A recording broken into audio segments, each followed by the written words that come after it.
இங்க புதுசா கல்யாணமான இந்த பொண்ண நைட் ஃபுல்லா தூங்க விடாம அவங்க ஹஸ்பண்ட் ரிலேஷன்ஷிப்ல இருக்க வச்சிருக்கான். அதனால என்னால முடியலக்கான்னு சொல்லி இந்த பொண்ணுமே ரொம்ப ஃபீல் பண்ணி சொல்லிக்கிட்டு இருக்காங்க. கல்யாணமான ஸ்டார்டிங்ல இப்படிதாம்மா இருக்கும். போக போக எல்லாம் சரியாயிடும்னு சொல்லி அந்த பொண்ணுமே கொஞ்சம் சமாளிச்சு அனுப்புறாங்க. ஆனா இதே மாதிரி வேலை தினமும் தொடர்ந்து நடந்துகிட்டே இருக்கு. இதனால அந்த பொண்ணு பெயின் தாங்க முடியாம அவங்க அக்கா கிட்டயுமே வந்து அழ ஆரம்பிச்சிடுறாங்க. ஃப்ரெண்டோட தம்பிக்கு தான் இவங்க தங்கச்சியுமே கல்யாணம் பண்ணி கொடுத்துருப்பாங்க. அதனால அவங்க ஃப்ரெண்டு கிட்டயுமே போயிட்டு நடந்த விஷயத்தெல்லாம் சொல்றாங்க. என் தங்கச்சி ரொம்ப சின்ன பொண்ணு, அவ வலி தாங்க முடியாம ரொம்ப கஷ்டப்படுறான்ற விஷயத்த சொன்னா, என் தம்பியும் சின்ன பையன் தானே, இந்த மாதிரி தான் இருப்பான், இதெல்லாம் போயிட்டு என் தம்பி கிட்ட சொல்ல முடியாது சொல்லி அவங்களும் மூஞ்சால அடிச்ச பேசிட்டு போயிடுறாங்க. கல்யாணமான 3வது வாரத்திலே இந்த பொண்ணு யூரின் போகிறதுக்கு ரொம்ப கஷ்டப்படுறாங்க. அதனால டாக்டர் கிட்ட போய் செக் பண்ணா அந்த இடம் ஃபுல்லாவே ரொம்ப டேமேஜ் ஆயிருக்கு, ரொம்ப இன்ஃபெக்ஷன் ஆயிருக்குன்னு சொல்லி திட்டுறாங்க. உன் ஹஸ்பண்ட் சரியான சைக்கோவா இருக்கான், அவனை கொஞ்சம் கண்ட்ரோல் பண்ணி வைன்னு சொல்லி டாக்டருமே திட்டி அனுப்புறாங்க. அதனால இந்த பொண்ணுமே போயிட்டு இந்த மாதிரி விஷயத்தெல்லாம் அவங்க ஹஸ்பண்ட் கிட்டமே சொல்றாங்க. என்கிட்ட முன்னாடியே சொல்லியிருந்தா இந்த மாதிரி விஷயத்தெல்லாம் பண்ணிருக்க மாட்டேன்னு சொல்லி வா தூங்கலாம் சொல்லி அவங்க 2 பேருமே நைட் தூங்குறாங்க. மறுநாள் காலையில இந்த பொண்ணுக்கு ஓவரா ப்ளீடிங் ஆகுது. இந்த விஷயத்தை அவங்க அக்கா கிட்டமே சொல்றாங்க.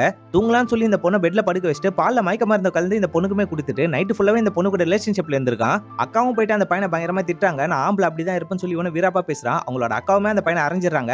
இதுக்கப்புறமேட்டு உங்க கூட வாழ முடியாதான்னு சொல்லிட்டு இவங்க தங்கச்சியுமே கூப்பிட்டாங்கன்னு வெளில வந்துடுறாங்க.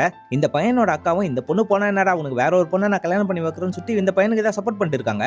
இந்த சைக்கோ ஓவரா குடிச்சிட்டு அவங்க சொந்த அக்கா கிட்டே தப்பா நடந்ததுக்காக ட்ரை பண்றான். அதனால அவங்களுமே மாடியில இருந்து அவனை கீழே தள்ளி விட்டுறாங்க.